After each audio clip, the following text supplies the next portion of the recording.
Okay, welcome to my class. We continue our discussion last week about student-centered learning. Last week we have discussed the concept of teacher-centered learning.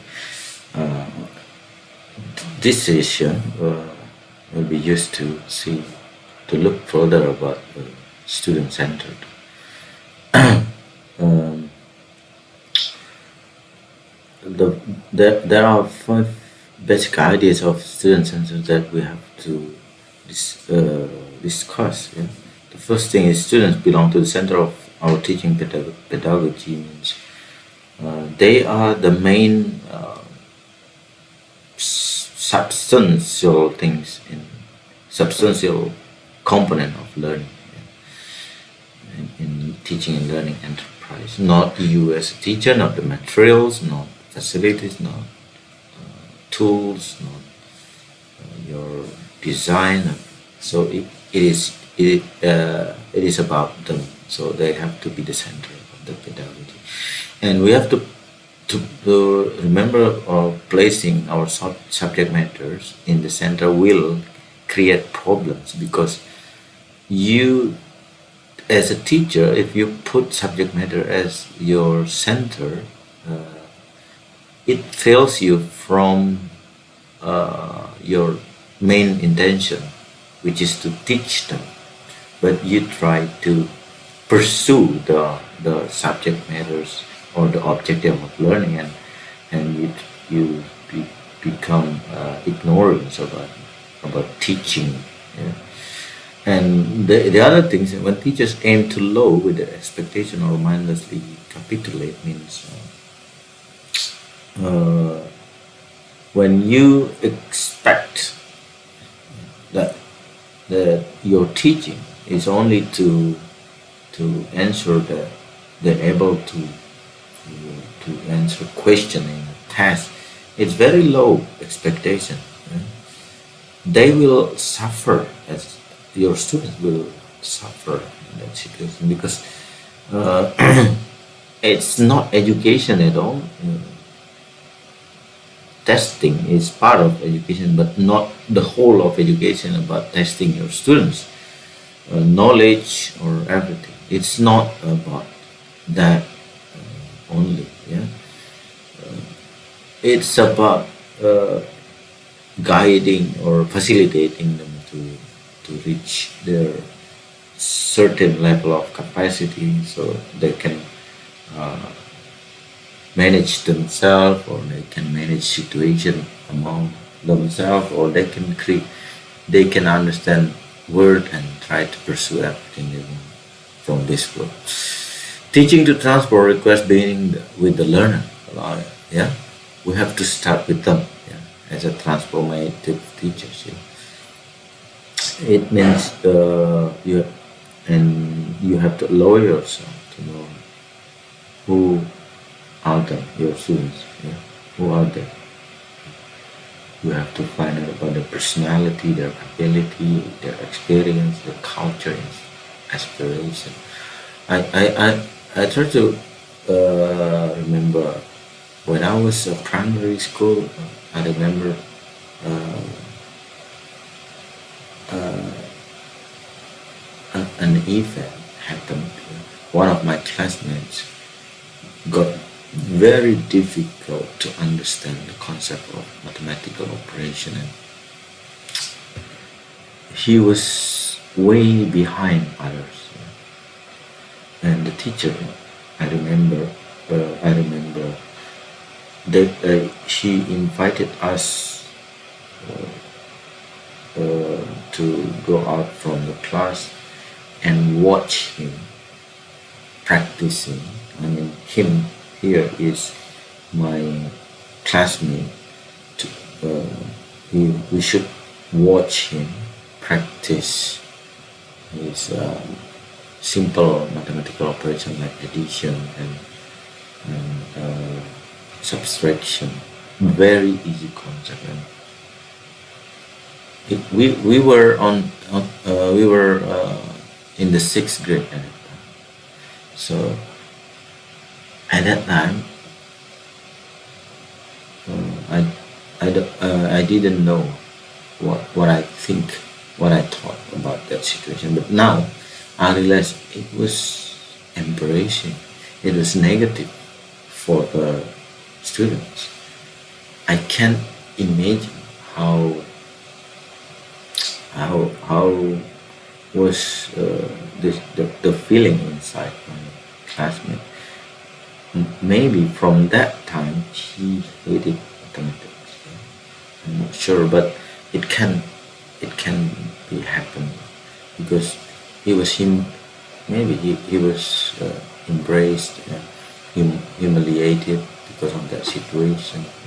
I'm not sure, but I think it, it brought negative impact to his personality. So you're understanding the experience, and you're understanding personality, ability, culture means you don't have to see culture as a micro things.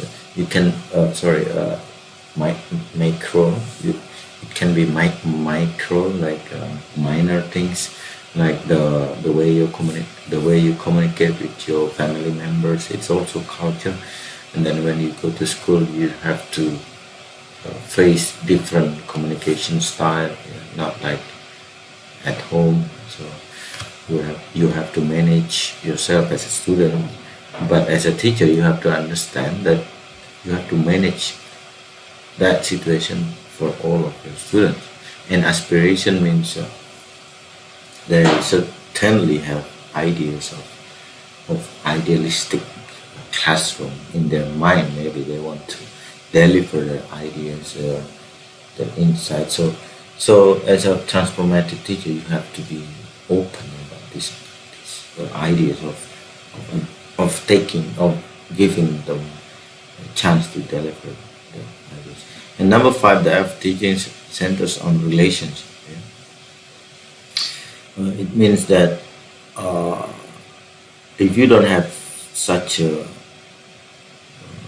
facilitated relationship with your student, it's hard to see the possibility of having successful teaching and learning. By the end of your teaching, maybe I think it is hard to see whether you will get successful with your students or not if you fail to build up productive relationship with your student. So we must place student at the heart of our teaching, at the heart, the center of your decision. We should consider. Okay, next.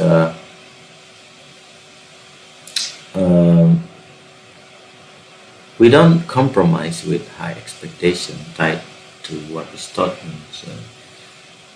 It doesn't mean of being transformational teacher and then you have to compromise, like you have to lower down the expectation about what should be taught. And no. With the same quality of expectation, you try to manage, to guide, to facilitate your students to reach that expectation with their potential, with their strategies, with their styles. You will have to manage the same expectation tied to what is taught. You don't make it easier because you want to make a good relationship. No, that's not the idea of transformational pedagogical learning. And then next, placing students in the center of our pedagogy should include deep commitment to the rigor text for the each purpose. So, it means that you have to build up a strong commitment in yourself, a very deep commitment to the rigor. You will encounter so many so many challenges in that when you try to uplift or to encourage them to reach their potential. But you have, with your commitment, you will still be there for them. And this teaches few progress from extreme subject orientation to socialization. Yeah, it means that okay about subject orientation, that is fine about teaching trials, learning goals, and everything, but that is not the main and the only orientation. You uh, it it progress from merely or simply about subject orientation. You move to social sensitivity, sensitivity first, and then you go to spiritual understanding. Later we will see what quality of teacher that creates spiritual understanding. So that if you see from Brown approach 2003, learner-centered classroom place student at the center of classroom and respect their learning needs, strategies, and style. That is the idea of learner-centered classroom. First, you should put them at the center of classroom organization, and the second one, you have to respect their learning needs, their strategies, and their style.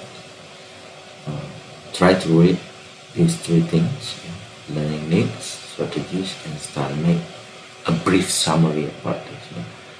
At least each of them, at least 50 words. Have to write it. Okay, this is the first quiz. You should submit this in 2 days from now. You have to define clearly with your own language, in your own English, about learning needs, learning strategies, and learning style. Okay? When you write it, you have to mention the reference. Okay, this is the first part quiz. Okay, 2 days for this activity. Okay, I will continue my explanation.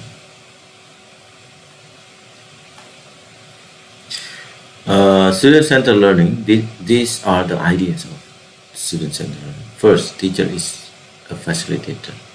You are not a dictator. You're not a driver. You are not a director. You are not boss. No. You are facilitator. You help them to reach experience, valuable experience for them to create their understanding, their skill, their creativity.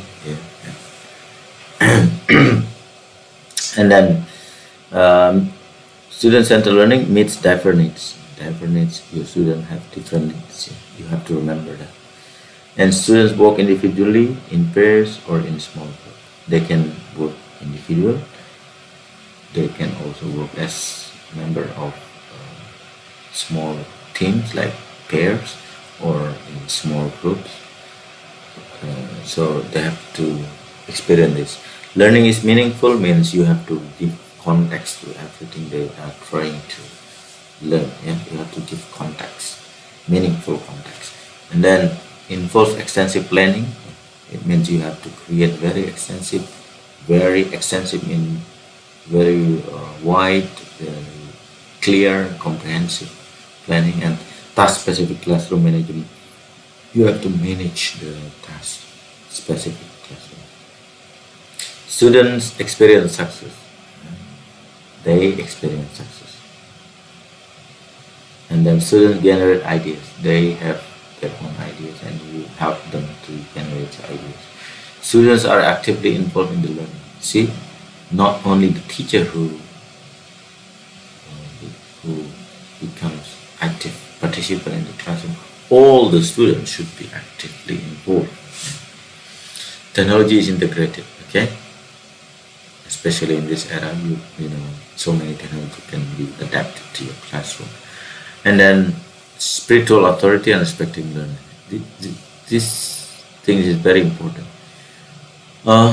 If you want to have spiritual authority, it means you have a quality of quality of